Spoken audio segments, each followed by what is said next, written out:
Welcome to the Primal Alternative podcast, featuring actionable tips from real people with real stories about real food.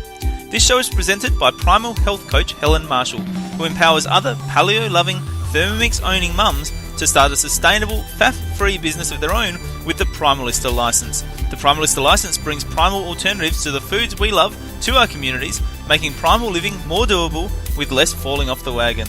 The Primalista license is available at www.primalalternative.com. And now, introducing your host, Helen Marshall.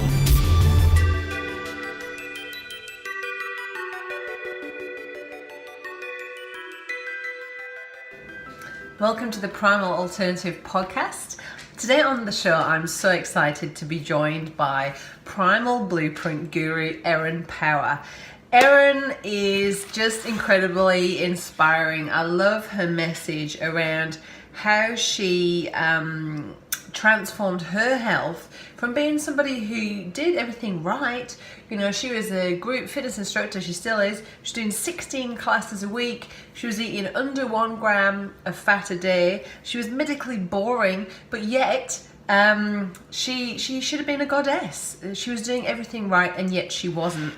Now, she's turned to a primal lifestyle and has found this effortless liberation when it comes to movement and exercise and food. And I just can't wait to share the story, Erin's story with you today. Now, if you want to check out Erin, you can find her at eatsimple.ca, www.eatsimple.ca. Find out what Erin had for breakfast. We talk about intermittent fasting, fatigue, over-exercising, circadian rhythms around food, record scratch, say what?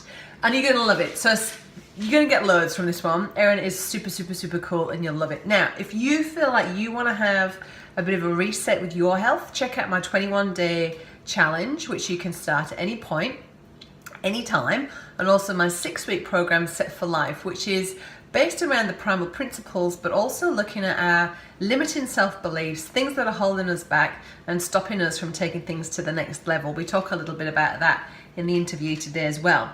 Now, if you would like to align your passion for a primal lifestyle and serve the paleo primal ancestral health community in some way, then why not consider becoming a primalista?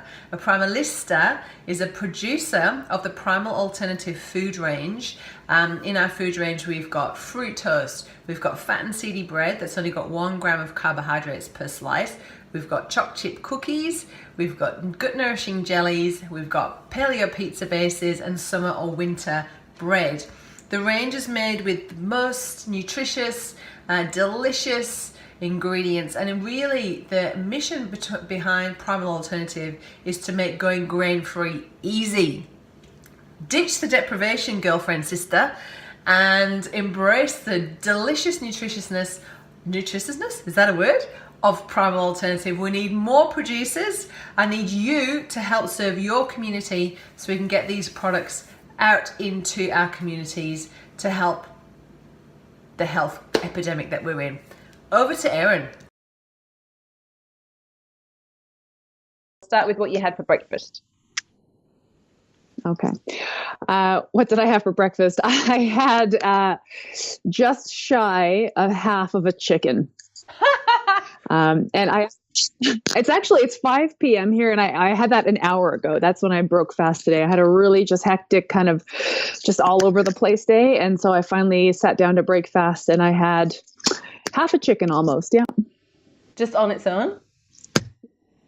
Yeah, I don't know. I'm going for dinner later tonight. So, because I do eat in a compressed eating window anyway, like for me to break fast at, 4 p.m., it's a little later than normal, but not unusual. And I like just having that straight protein, the protein's the greatest macronutrient for satiating hunger. So it got that job done, but it also like isn't so much that I'm going to be like, my appetite isn't spoiled, if you will, for my dinner later, because I'm going out for dinner tonight. So it's going to tide me over for a few hours, and then I'll kind of finish my eating window at the restaurant, where I'll probably have like a steak and some awesome vegetables or something like that, maybe a glass of wine or two.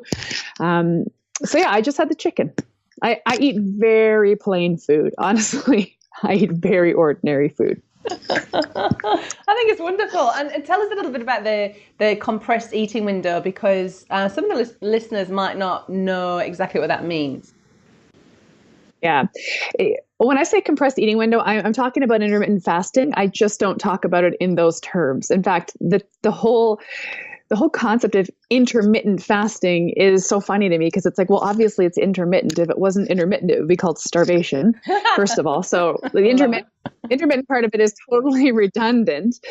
Now the fasting thing. So fasting has become one of those things that's just really trending right now, for better or worse. You know, I won't dive into my opinions on whether this is a good thing or a bad thing, but fasting is having a moment right now, like a lot of other things are, and people are trying to fast a lot. I'm trying to fast for 16 hours. I'm trying to fast for 18 hours. Well, I don't try. I'm at a point where I don't try to do anything.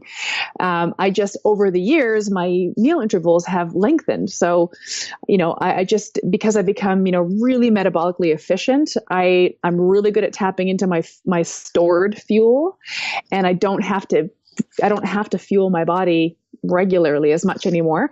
So I kind of go through most of my day, like my work day, I have my workout, and most of that stuff happens fasted. And then I don't really get a hunger that needs to be answered until early afternoon most days. That's not every day either. Some days I wake up and I need breakfast right away. But today, and truthfully, I'm listening to my body's signals every single day.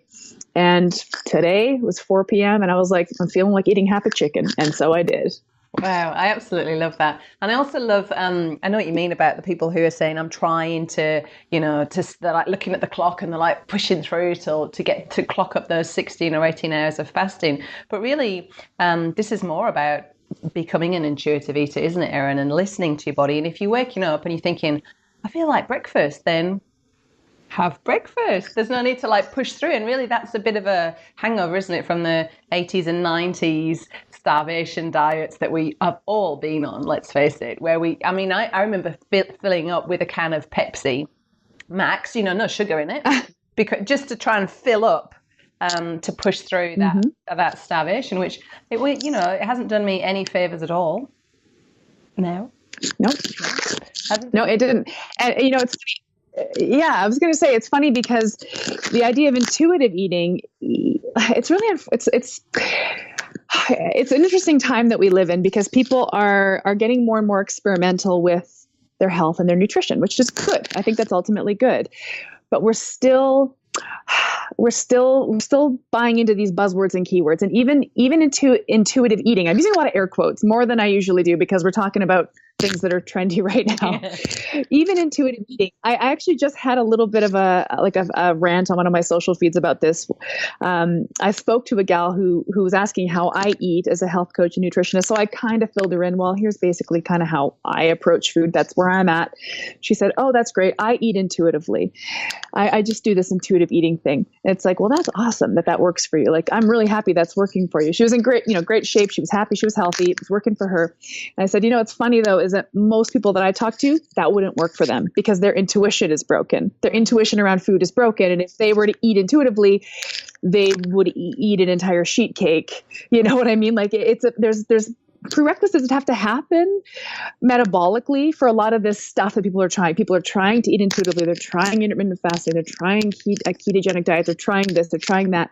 But honestly, at the foundational, sort of at the core of all this stuff, you have to perform this metabolic reparation. Otherwise, all those intuitions and those signals from your body are a little bit haywire, to be honest with you. Yeah, absolutely. So it's not really your intuition that you're listening to. It's the sugar burning machine that you've created metabolically over the last 2 or 3 decades. That's actually going, you need sugar and you need it now. So that's actually, not what you want to be listening to. You want to be transitioning to becoming more fat adapted, and then, and also undoing all of that social conditioning that we've had, Erin, around clean your plate, finish what's in front of you, all of that hangover that we had from our grandparents from the war years and the depression years, which, it served us at that time when there was food scarcity, but now there's just food ridiculous abundance, amounts and amounts. That's right. Piles of it. And so it really is a really awesome time for women, but also there's a lot of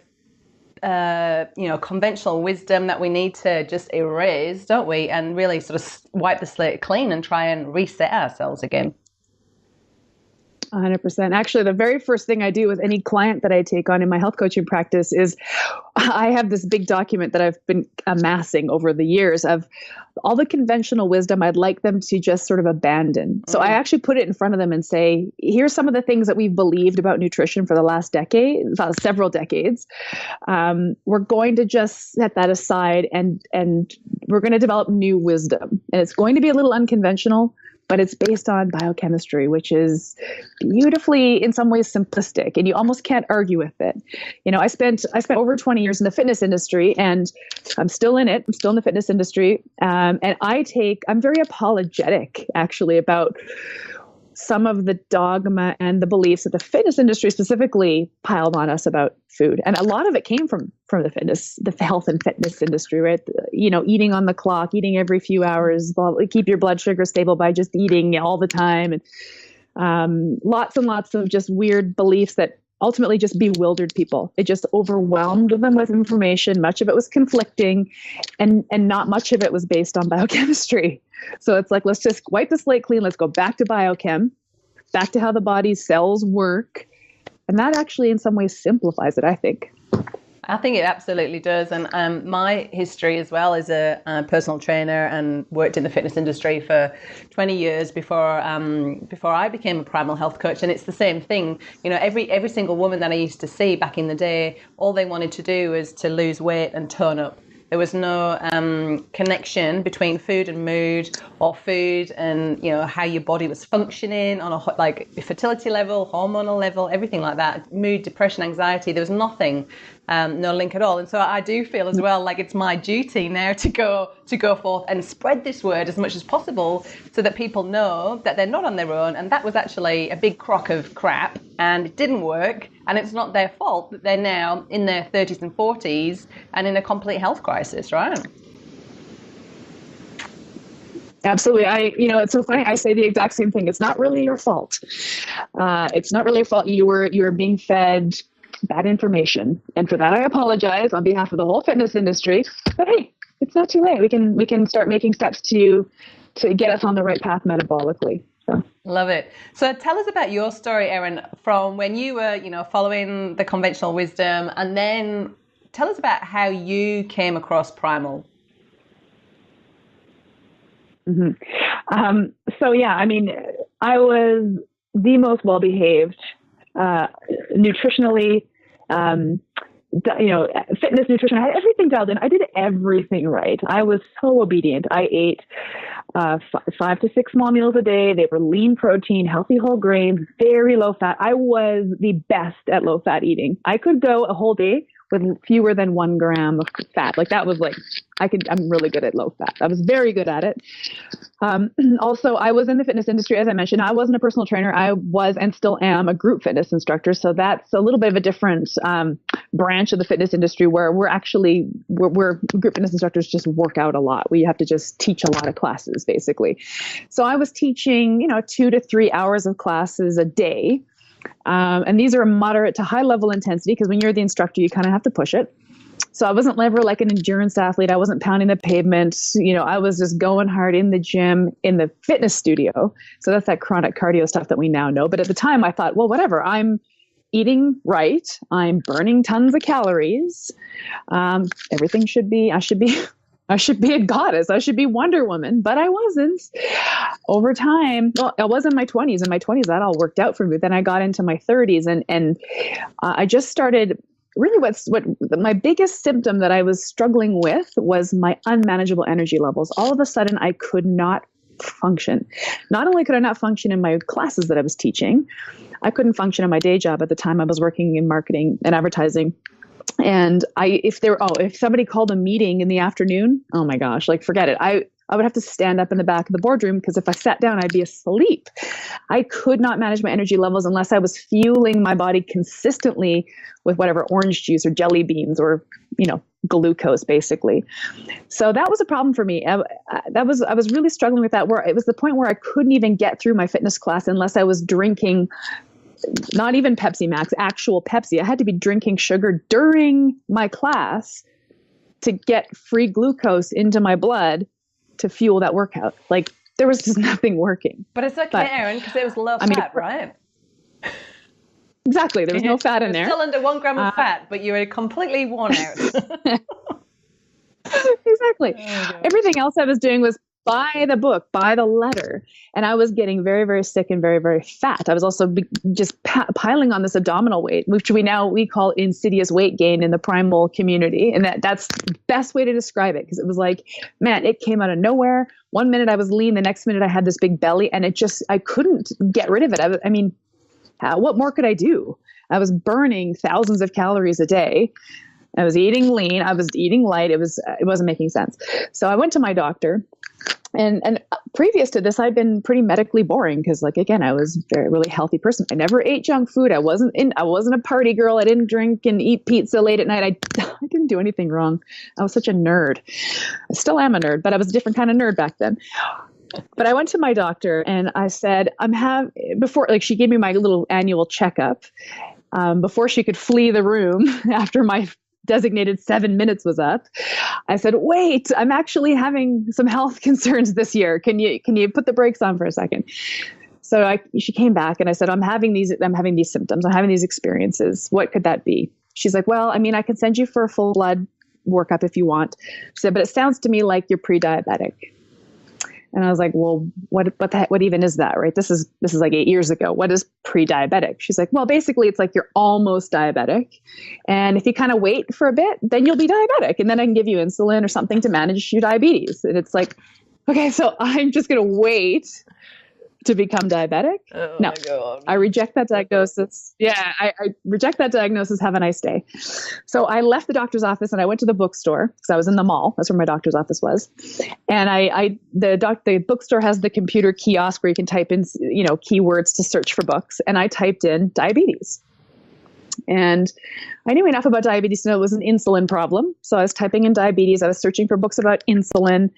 I found this great book by a gal named Dr. Joey Schulman. She's actually a Canadian doctor, physician, and she wrote this book called The Last 15, which sounds like a diet book because it kind of is, but it's about that stubborn fat that we all gain around our midsection, as she tied it to insulin. And this was really enlightening to me. Learning about insulin became sort of my starting point. And then there were so many things in that book that were just blew my mind. Like the fact that my lifestyle, my stressful job that I hated was contributing. The fact that my overtraining was contributing to this. I was like, what? I thought I was supposed to just exercise all the time. You mean to tell me that was actually contributing to this problem? It was mind blowing. And then there was even some hints that the way I was eating, the timing of my food was all, really wrong from a circadian perspective, the circadian rhythm around food, which is something I still geek out on to this day. Anyway, how I came to find primal and paleo, this is so embarrassing actually, was I Googled because I was frustrated. I was like, no, I did everything by the book. Why did my body fail me? So then I was thinking, what did cavemen eat? Wait, no, all our ancestral those ancestral beings that we came from, how did they eat? So I actually Googled that. What did cavemen eat? And the caveman diet came up, which was the crude name that was given to the paleo diet in the early days. We try not to call it that anymore. Yes. Try to really distance ourselves from the caveman thing. But yeah. So I found Rob Wolf, I found Mark Sisson, I found all the paleo guys. And I just started devouring all that media. And that was about 8 years ago. It was interesting because I had a car accident right around that time. Totally unrelated story. Car accident, injured my core. I had like a lot of core injuries, my back and my abdomen muscles. All these muscles were torn. So I couldn't do anything. I had to take a break from the gym, but I dove into the nutrition. I dove into the nutrition stuff. I stopped eating grains. I stopped eating legumes. I stopped eating dairy. I changed my sort of fuel source away from carbohydrate toward fat and protein. And laying on the couch, because I was bedridden from these injuries, my body began changing dramatically. I started losing the fat. Well, I lost the water weight quickly, like everybody does, that quick win. But my body composition changed for the better in the absence of exercise. Like, for somebody who comes from the fitness industry, and you know this, it's like, what? I haven't burned any calories. I've been lying here on the couch and my body composition is improving. Like, I'm not just saying I was losing weight. My body composition was improving. Fat was coming off. Muscle wasn't budging, and my muscle was staying put. The fat was just coming off of it. My energy levels, that was the big win for me, was like, suddenly I was like surging with energy because I was actually now appropriately feeding my previously insulin resistant cells. I managed to bring myself back from pre-diabetes, which is just extreme insulin resistance, really is what it ends up being. And now I was fed and my body was functioning, and my metabolic function was actually coming into its own. And it was, I became an evangelist, like so many of us do. Like so many people do when they have a life-changing health transformation. I don't care if it's a paleo diet thing that did it, or you found some awesome herb that took away your menstrual cramps, or whatever it is. Whenever you have a life-changing health transformation, you want to shout it from the rooftops. And so I did. Got a little crazy about it for a while there. And I still am, obviously, to this day. But that was basically my health journey. That's what brought me to the sort of ancestral diet. Wow, such an amazing story, and one that we can all so relate to, whether we were, our background is so similar. Mine was also, I had a sales and marketing corporate career that I just hated, and also was still obsessed with the gym, and also thinking, I didn't eat at the fast food joints or anything. I was really healthy, with the more healthy whole grains, the better. I was eating so many healthy whole grains and so no fat. I hadn't eaten fat since I was 14, but I was gaining weight and energetically no energy, and moods and depression, anxiety, all of these things that I just thought, this isn't me. Why am I coming to be like this? And then to have that reset, you do get evangelical because you're like, oh my God, I found the way. This is the way. This is easy. There's no deprivation. There's no guilt. You can eat all this delicious food, and holy moly, doesn't food taste so much better when it's got fat on it? And you're like evangelical, right? And that's great because you're going to go out there and, help other people in similar situations to you. And I wish that I'd found you, and I wish that you'd found you when you were Googling diabetes and caveman diet. But luckily, like you said, there's the Rob Wolf, the Mark Sissons out there. So tell us about how did you get to hang out and work for Mark Sisson? Because that's seriously cool. I know, right? I know. Believe me, I pinch myself on a daily basis. Because to imagine that somebody who you have come to kind of really idolize, truthfully, one of a thought leader, a guru whose every word you hang off of. I mean, I used to chase Mark around to conferences. I was never brave enough to walk up to him, but I would chase him around and listen to him speak and admire him from afar. And to have him, actually hire you into his organization is just like a lightning strike. I can't even believe it, honestly. But the way it came about was, I became evangelical about this health transformation I had. And really my evangelism came from, like we touched on earlier, that the conventional wisdom was wrong. And this unconventional approach was really effortless. And for me, it was like, man, I'm liberated from all that fussiness. And that's actually a thread that's still woven into my entire being and my health coaching business, and everything that I do every day is this effortlessness, this liberation from the real fussiness of the fitness nutrition dogma. Anyway, I wanted to help people. I was like, the evangelism wasn't really working. I was just annoying my friends and my family. So I was like, well, whatever. I'm gonna bring this message to people who want to hear it. And I thought, in order to do that, I should have some kind of credential. And I was already tired of my professional career. My marketing career was boring. I didn't care about it anymore. It wasn't really speaking to me on any kind of authentic level. I was just doing it because it was a fine job. So I thought, well, maybe I'll do this instead. So I searched out for a nutrition credential. And this is a while ago, before even the Primal Health Coach course existed. Probably about 5 or 6 years ago, I started this journey. And I found a credential in where I live in Canada that it's registered but not regulated. Okay, so it's not regulated like a dietitian. It's a registered nutritionist program.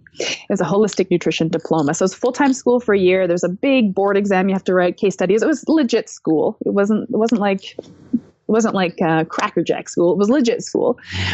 But you got this holistic nutrition diploma, which is the whole body. That's always a good thing. The whole body. How does the whole body use food? So there's a heavy amount of science in that course. Now, because it was holistic nutrition, it was fairly plant-based.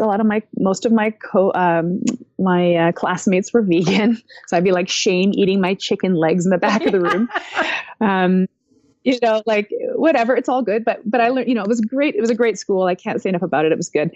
I graduated with that diploma and I set out to start my business. And then almost as soon as I got busy doing that, the Primal Blueprint Expert Certification Program came out. That was the first iteration of what we now call the Primal Health Coach Program. And that was really just for the dorks like us who followed Mark and wanted to be Mark's tribe. It's like, oh, I'm going to do Mark's course. So I bought it right away. I was one of the early adopters. In fact, when I look at the graduate, we have a spreadsheet that we keep of people who bought the course. And I'm like one of the top, first 20 people that bought it. Yeah, and it's funny to see my name on there, but anyway. So I didn't touch it for a long time because I was busy or whatever. I kind of dabbled in it here and there, just, getting the coursework done. It was awesome. The content was so great. And I thought, like a lot of people probably think, well, I already know everything. I've been reading every book in this space and every blog post Mark ever wrote. I know everything already. This is going to be a breeze. And I was really humbled by the content. It was deep. It was deep. And I think a lot of us who are kind of primal paleo junkies had the same experience. Like, whoa, I wasn't expecting to be so, basically bitched by the science in this course. Getting down with the mitochondria. Honestly. And I was like, woo, it was really full on, wasn't it? It went. It was, and I loved it. I was like, oh, this is so good. This content is awesome. So then one day an email came out. I got an email in my inbox anyway, and it was from the Primal Blueprint course. At this point, they had added the Primal Health Coaching module. So the course had changed from Primal Blueprint Expert Certification to Primal Health Coach by adding these coaching modules, because Mark realized right off the bat, almost right away, people can and should be making a comfortable living doing this, but what they need is some knowledge around how to build a business as a coach and how to coach people through these changes. Like that was the missing piece. So he brought that in, hired a awesome life coach, Christine Hassler, to help build out these coaching modules. And Mark's vision really was to have this be have health coaches working in clinical space. Honestly, that was his original vision for it. So that's where he built out the Primal Health Coach version of the program. So anybody who had bought the Primal Blueprint Expert Certification course just got grandfathered into this new, sort of more robust version of the course. Anyway, I'm rambling. This email comes out and it says something to the effect of the Primal Health Coach program is growing, it's expanding. We have really big vision for it. Because you're registered for the program. This email went out to everybody registered in the program at the time. So because you're registered for this program, we really want to bring somebody like you in. But we're looking for somebody who has a background in sales, marketing, fitness, nutrition, knows primal in and paleo and primal in and out. So, shoot us your resume. So I was like, well, I have almost all of those qualifications, except for I never did sales. But I was like, I probably could sell. I probably could figure out how to sell a primal. I've been talking about it for years, right? So I threw my resume at it and I didn't really hear back. I think I did hear back that I didn't get the position. Didn't get it. I was like, oh, well, that's okay. My colleague Laura got that job. She got that job because she has a really strong sales background. So I was like, oh, well, no big deal. I didn't expect to get it anyway. I thought probably 1,000 people are going to apply for that job. So a while later, I got a call or an email, I think it was, saying, your resume was pretty good, not good enough to get the job, but it was one of the ones that bubbled to the top. And we're looking at a second position now that's more like in a student and graduate support communication role, because my background was more into marketing rather than sales and communications and things like that. And because I had this deeper nutrition credential, it was like, maybe you'd be cut out for this kind of a role where you're actually supporting the students and graduates, helping people get through the course, start launching their business and really being that resource for them. And I was like, oh my God, that sounds like a dream for me, because I think when I went to nutrition school, I had this vision that I wasn't really going to be a one-on-one coach for clients. I really had a vision of having a broader reach. And so with this kind of a role, I could help more people by helping Primal Health Coaches get started in their business. So I had an interview with Erin Fox, who's the general manager of Primal Health Coach. And then I had an interview with Mark. I'm on the phone with Mark Sisson, And I ended up getting the job. And I mean, I feel really, really, really lucky. I feel very lucky, and really fortunate. It was kind of like, you think about that law of attraction stuff, sometimes you just take a leap and you don't know how it's going to pan out, but somehow, I hate to say the universe takes care of you, because it certainly wasn't an easy journey for me to leave my professional career and start a health coaching career and have this opportunity with Primal Health Coach and working for Mark himself. But, I feel really proud and excited that I was willing to at least explore that opportunity and that had that desire to change and leap from what I was doing. So anyhow, that's how it came to be. And, I think I'm a pretty lucky girl. You are such a lucky girl.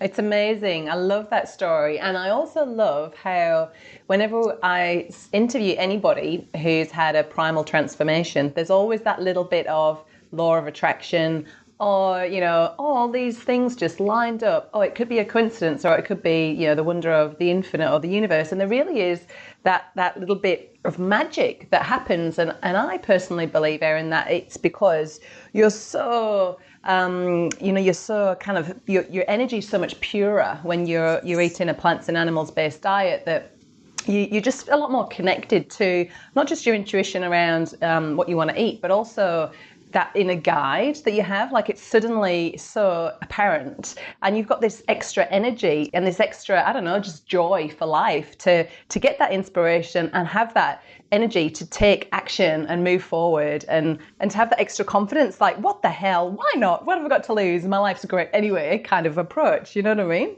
Yeah. Isn't it cool? I think you're totally right. I think you're completely right, because people talk a lot when they go through this kind of a nutrition change that they get this clarity of mind. My mind feels so clear. You hear people say that all the time. And it's like, if you really had to put your finger on it, maybe that clarity of mind we're experiencing is actually a deeper connection to our own minds. Maybe we're actually finally cleared out all the fog, and we're actually more in tune with what's happening in those lobes of our brain. And I think you're right. Like, once you've taken a leap in your health, and you said, I'm going to experiment with my health. I'm just going to do an N=1 experiment on myself, see what happens. And you succeed.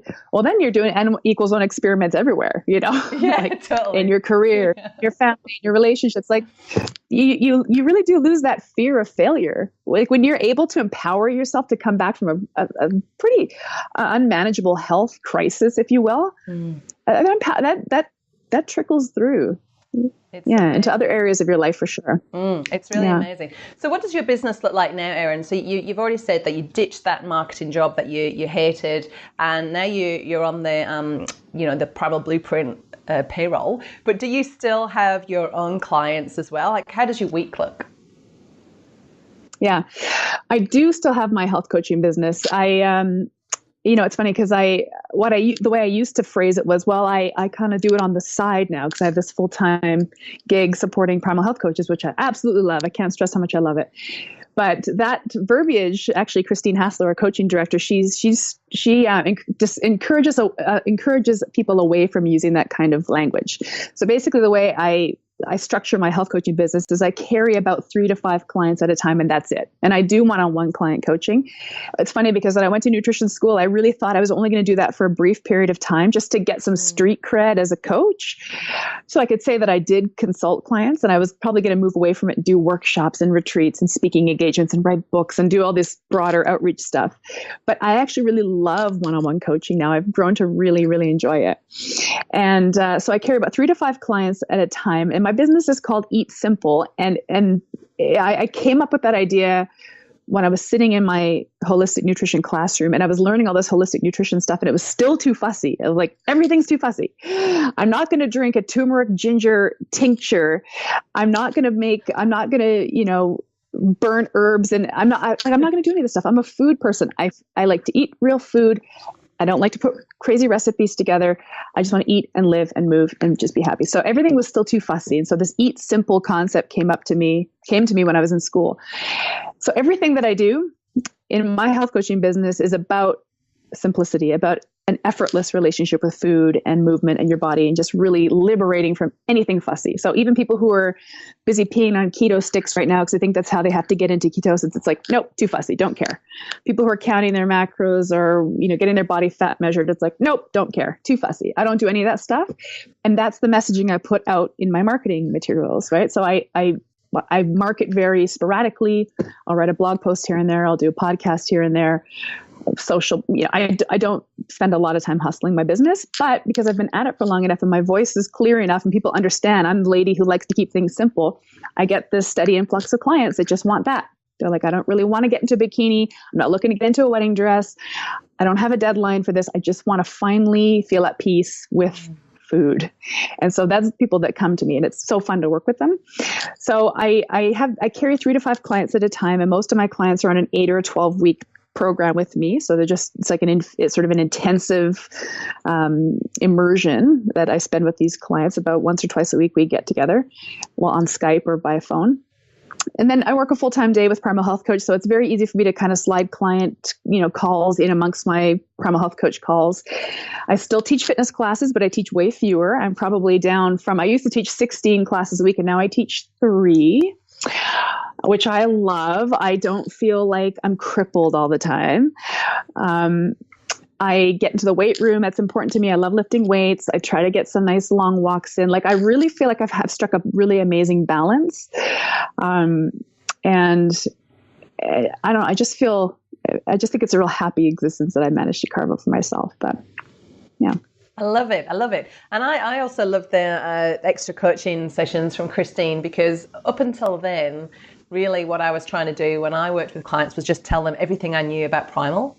And because I'm so enthusiastic, I tell them everything. But when I then realized that actually that was completely overwhelming, and they just went away going, holy crap, I don't even know where to start. Whereas the coaching part actually gives you the tools to, coach and find out where people are at and what they need and what their goals are, and then work with them, in more of a bite-sized, actionable way over a period of time. So yes. that transformed my business. Absolutely.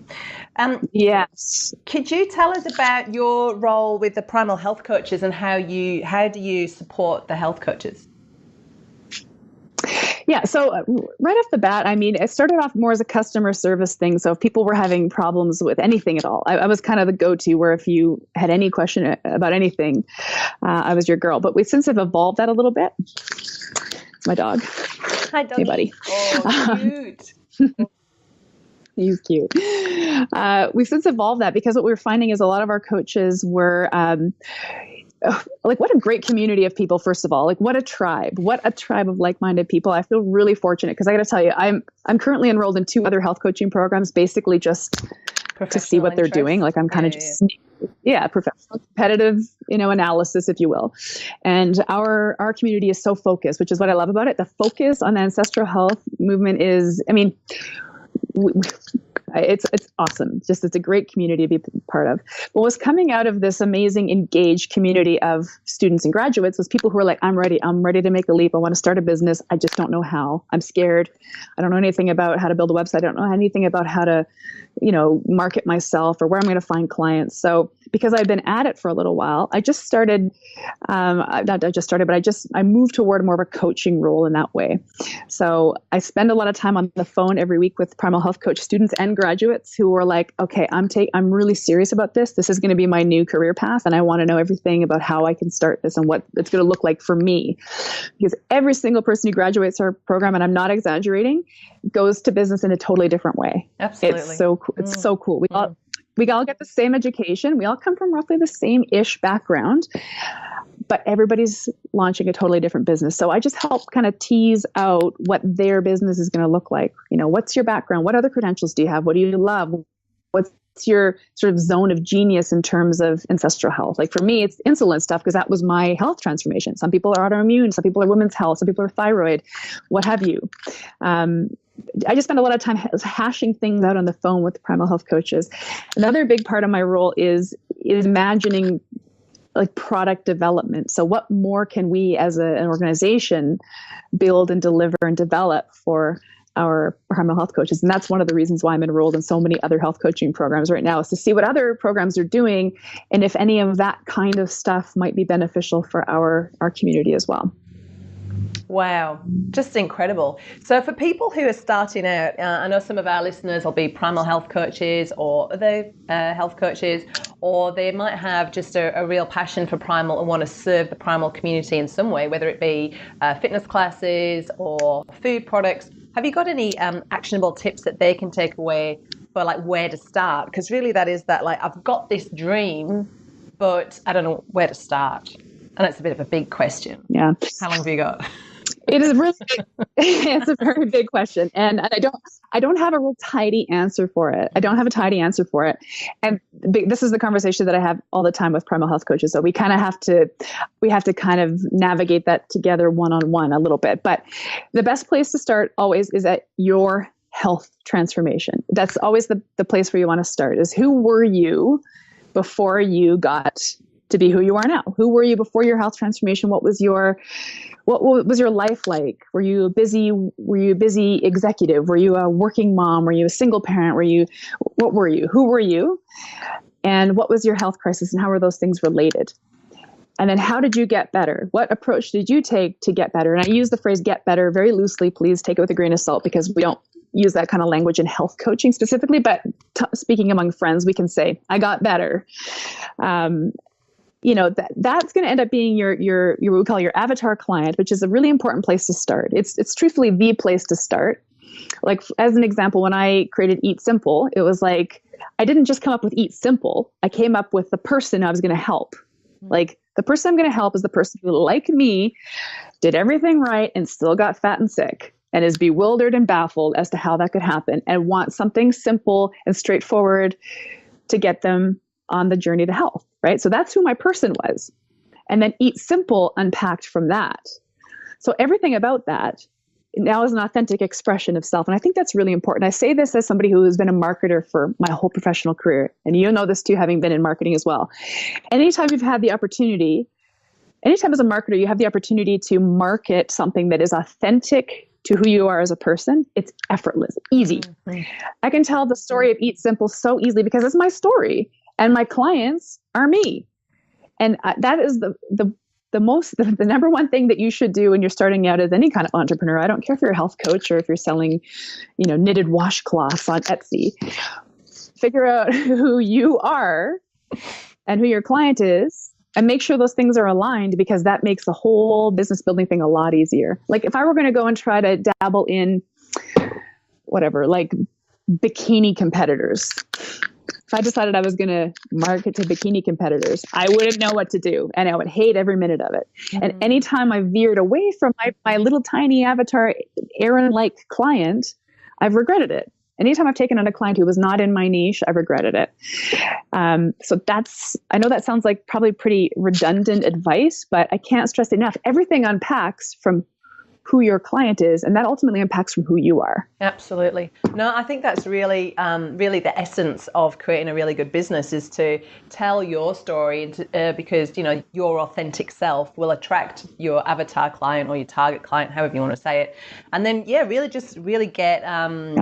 really get clear on who you want to serve. And even I've done things like write a letter or pretended to have a conversation with my target client, understanding the background that she's had, the health troubles that she's had, and it just helps you to practice using the same language as your client before you go out and start doing your blogs or your Facebook posts or your podcast interviews, whatever it is you're doing to get yourself out there.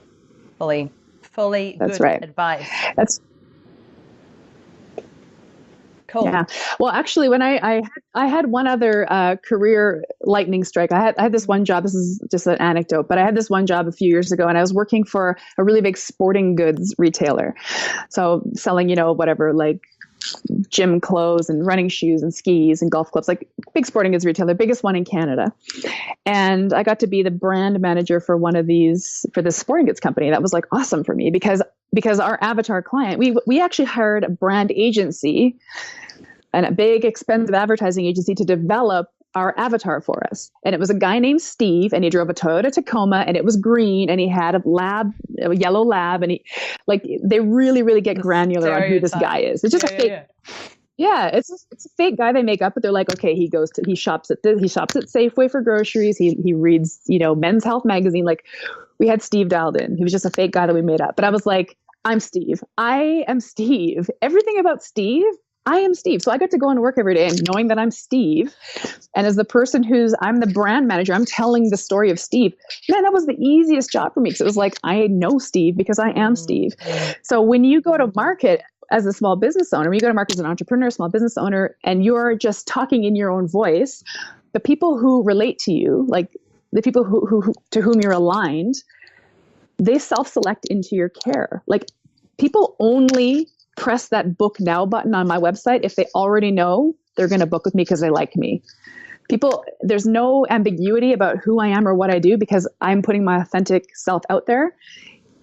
And eat simple, just as I did when I was, being Steve at the sporting goods company. It just makes it so much easier to get your brand, your content strategy kind of out there and aligned with who you are.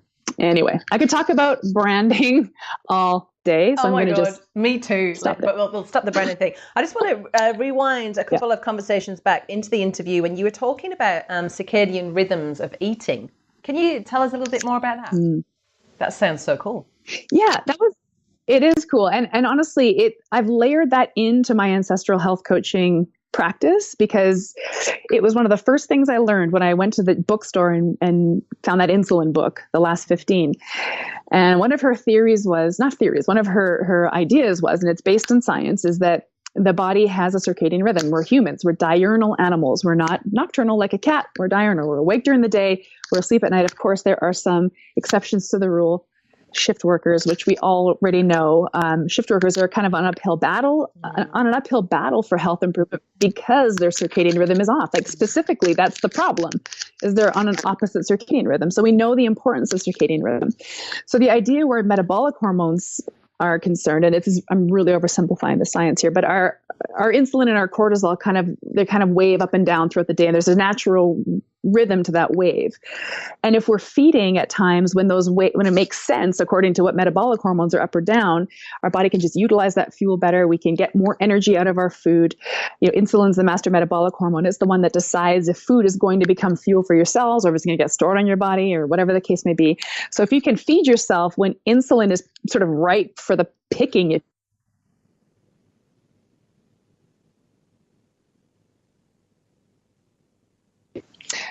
I'm not sure if I'm still going. Did I cut out there for a minute? You did a tiny bit, but you're back. We'll just cut that bit out. So you were talking about insulin, when insulin's ripe for the picking. Go. Yes, sorry.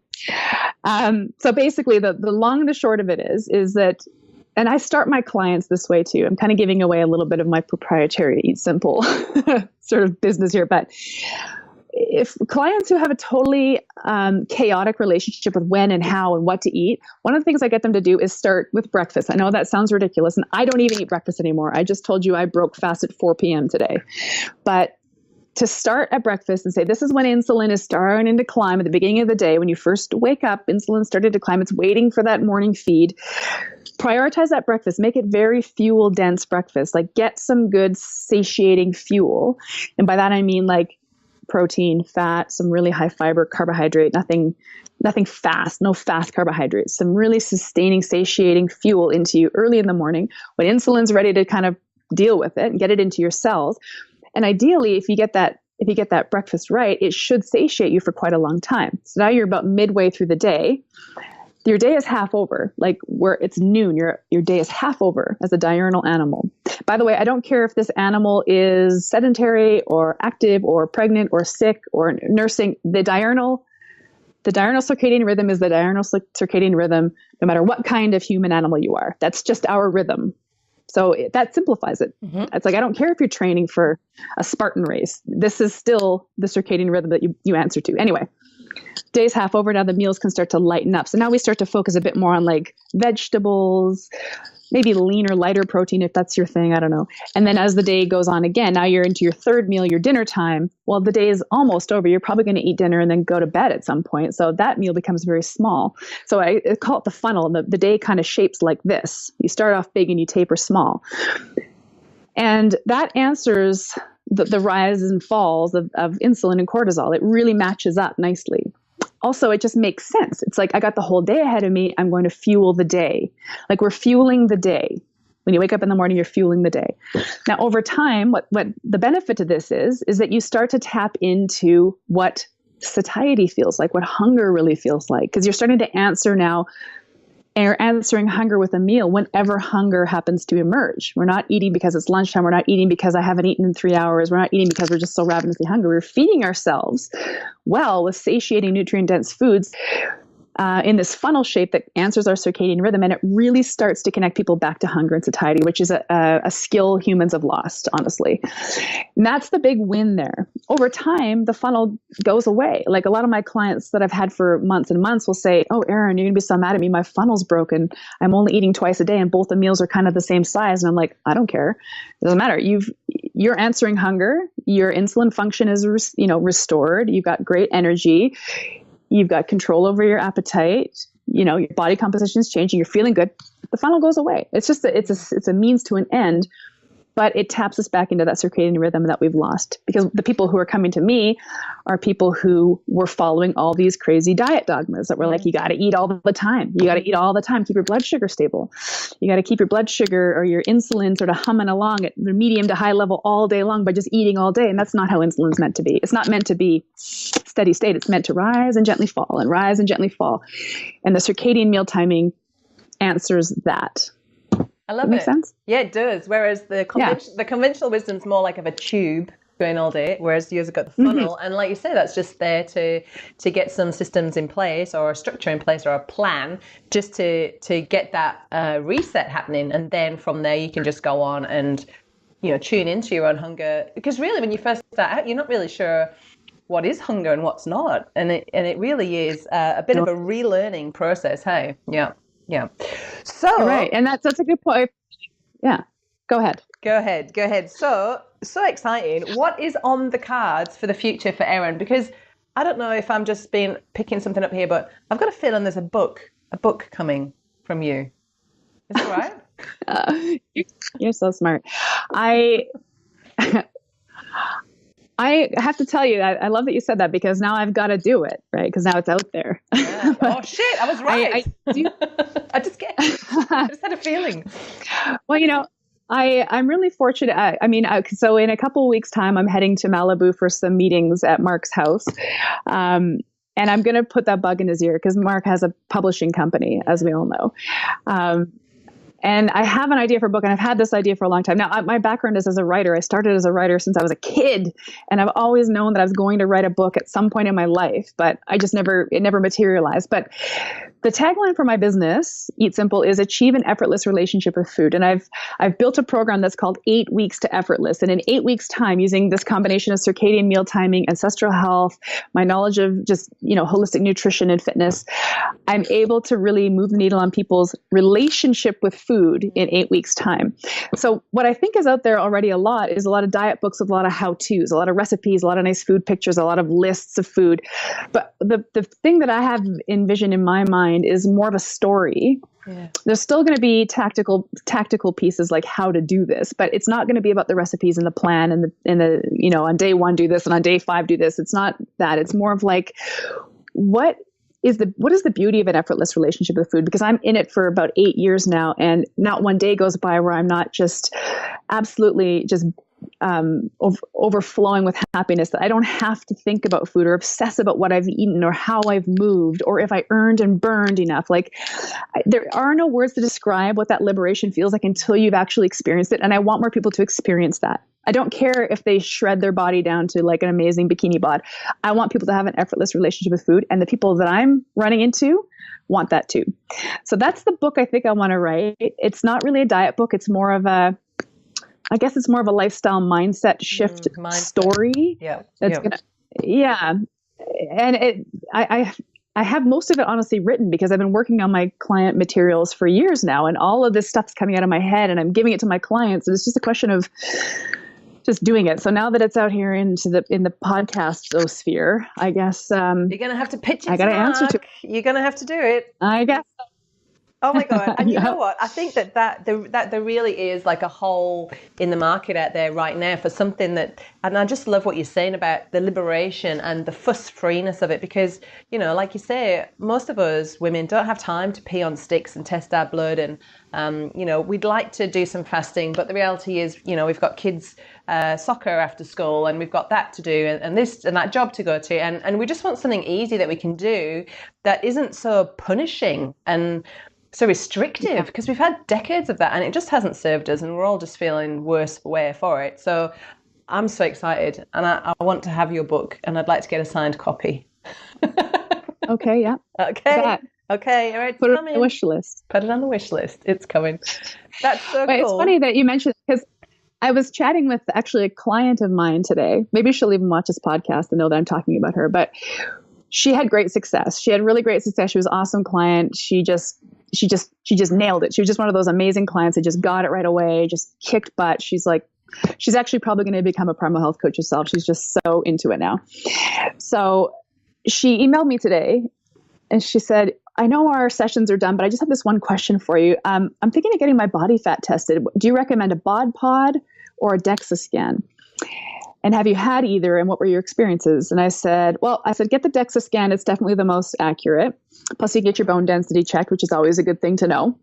I said, I haven't had either done. And I said, I thought about getting a DEXA scan, but then I had this realization, because right now I'm really happy with my body composition. I love it. I'm really, really happy with it. I have no complaints.